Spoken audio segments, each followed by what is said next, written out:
Bonjour à tous et bienvenue dans cette nouvelle vidéo. API Platform vous facilite la création des API et avec l'attribut POST, vous pouvez insérer directement dans la base. Par contre, si vous avez besoin de faire des traitements avant l'insertion, comme l'exemple de hachage du mot de passe, et ça va être notre exemple dans cette vidéo, dans ce cas, qu'est-ce qu'il faut faire? API Platform nous propose State Processor. Et on va voir dans cette vidéo comment on peut l'utiliser. Je retourne dans VS Code et tout d'abord, je vais créer la classe utilisateur car dans ce projet, on a seulement l'entité auteur et aussi article. Donc on va créer une classe user pour notre exemple, pour l'utilisation de processeur et le hachage du mot de passe. Donc on va créer notre entité user avec la ligne de commande. Donc Symfony console make user.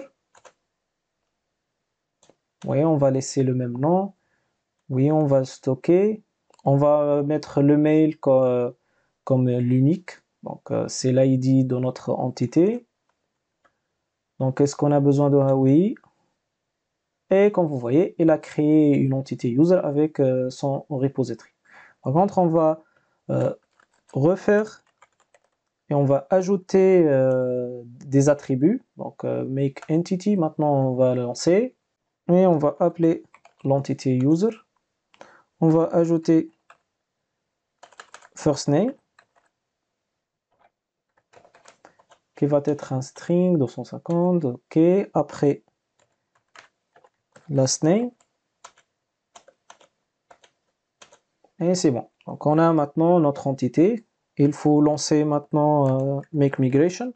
Symfony console make migration.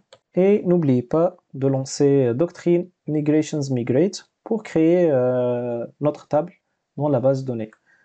Donc Symfony console doctrine migration ok. Et si on va vérifier donc dans notre base, j'actualise et comme vous voyez, on a notre entité.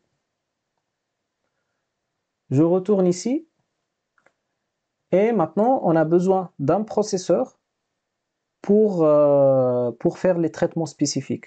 Mais avant ça, je vais vous montrer un exemple d'insertion pour que vous puissiez voir le problème et après la solution. Donc je retourne ici dans notre entité user et on va ajouter une méthode post pour faire l'insertion. Post.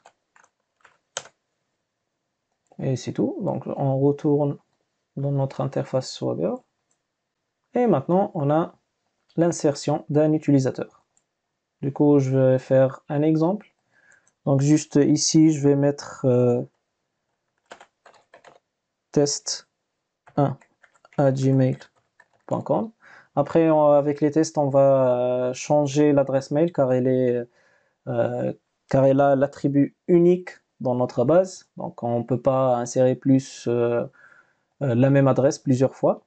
Donc on exécute ici. Et comme vous voyez, on a fait la première insertion avec notre adresse. Et comme vous voyez, le password n'est pas haché. Et même si on vérifie dans la base, on a le password string tel qu'il est. Donc maintenant, le problème, c'est qu'on n'a pas haché le mot de passe. Et même dans la base, on trouve qu'il n'est pas haché. Du coup, on va retourner dans notre éditeur et on va créer notre processeur maintenant. Et le processeur, vous pouvez soit le créer manuellement, donc vous créez un dossier state et après le nom de votre processeur. Sinon, vous pouvez utiliser une ligne de commande avec Symfony comme d'habitude. Donc Symfony console make state processor. Et on va appeler, on peut l'appeler hachage ou bien je vais l'appeler insert user processor. Et on a notre processeur ici créé. Maintenant, on va ajouter le traitement pour le hachage du mot de passe. Du coup, je vais créer un constructeur public function construct, et je vais appeler donc private user password hasher interface. Password hasher interface. Donc ça, et on va appeler aussi la variable user password hasher. Et après, on va l'utiliser ici. Donc $hashed. Après $10 user password hasher interface. Et on va appeler la méthode hash password. Qui va prendre en paramètre. Donc juste je vais augmenter ça et on va voir. Elle va prendre les paramètres, ça va être l'objet utilisateur et aussi le mot de passe, donc plain password. Et pour l'objet utilisateur, on va récupérer de data. Donc on va récupérer l'objet ici, donc data. Après, pour récupérer le password, et comme data c'est un objet user, on va utiliser get password. Et c'est tout, on a un mot de passe haché. Après, donc ça va être data et on va changer le password ici, qu'il n'est pas, donc le plain password, on va le changer, donc set password par notre nouveau password haché. Et après, donc on a besoin de persister et flasher tous ces données. Donc qu'est-ce qu'on va faire? On va appeler Entity Manager Interface. Du coup, je vais appeler private.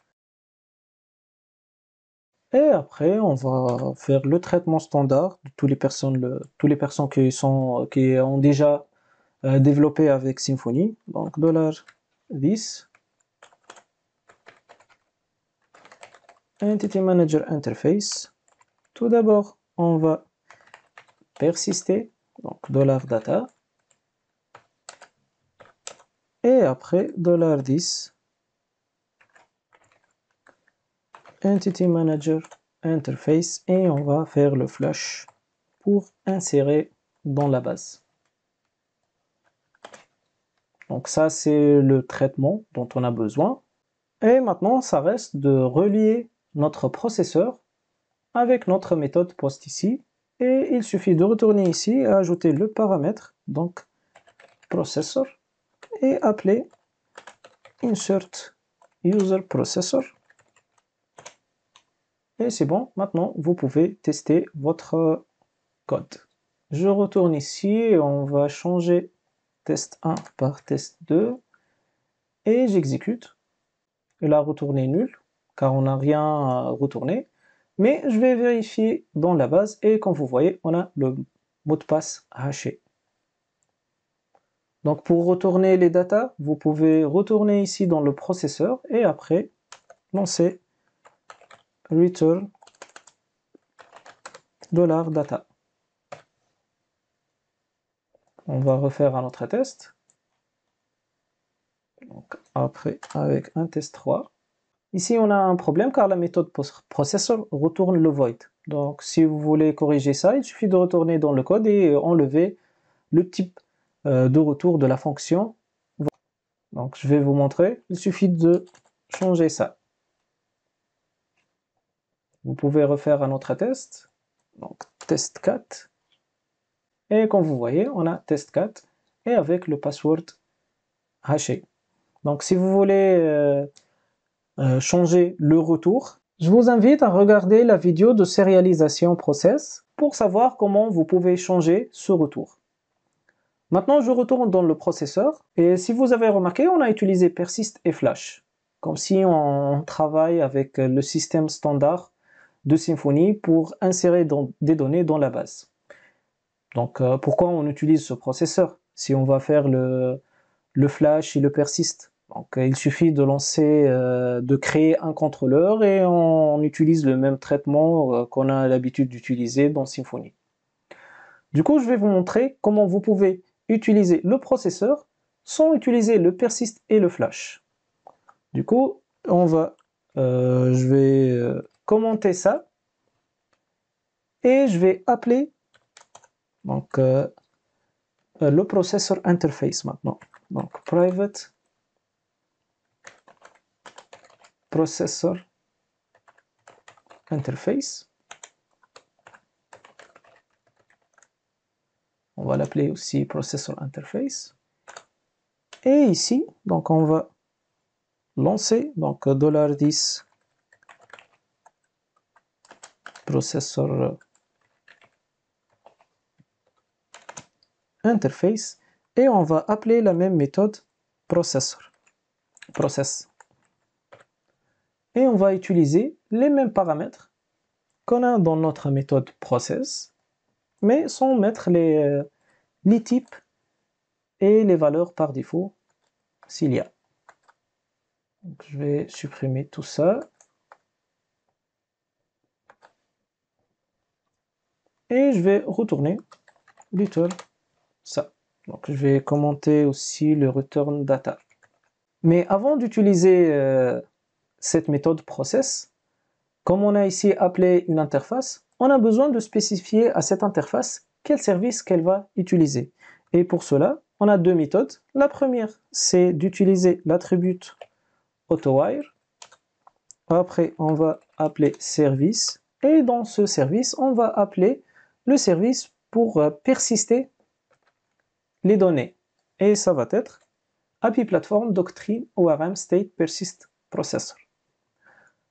Dans le cas de post, de put et de patch, on va utiliser Persist Processor. Et dans le cas d'un traitement spécifique pour la méthode delete, on va utiliser un autre qui est le remove processor. Dans notre cas maintenant, ça va être persist processor. Maintenant, on va faire un test. Donc ici, on va changer par 5. Et comme vous voyez, on a le même traitement. Donc, qu'est-ce qu'on a fait? On a fait les changements nécessaires. Après, on a dit à API Platform, tu peux continuer ton traitement pour l'insertion des données dans la base. C'est comme si on a hooké le traitement, donc on a pris les datas, après on a fait toutes les modifications dont on a besoin, après on a laissé le traitement continuer comme si on n'a rien fait. Je retourne sur la méthode d'appeler ce service, soit j'utilise AutoWire ici, ou bien vous pouvez retourner dans le fichier service YAML, ici, et vous pouvez créer, binder le service persist processor ici. Et ça va être de la même manière, si vous avez regardé ma vidéo pour le provider, ça va être presque le même. Donc je retourne ici, et on va appeler notre processeur, le nom. Après, on va mettre le service. Donc il suffit de changer ici. Et ici, state processor. Et n'oubliez pas la variable que vous avez utilisée. Ici, j'ai mis processor interface. Et c'est bon. Maintenant, je retourne ici et je vais commenter ça. Et on va refaire un autre test. Donc, je vais changer à test 6. Et comme vous voyez, on a le même comportement. Je pense qu'on a fait le tour sur le processeur maintenant. Je vous invite à faire d'autres exemples sur d'autres traitements spécifiques selon vos besoins. Et je pense que vous allez voir que c'est très facile d'utiliser le processeur. Donc c'est tout pour cette vidéo et à la prochaine.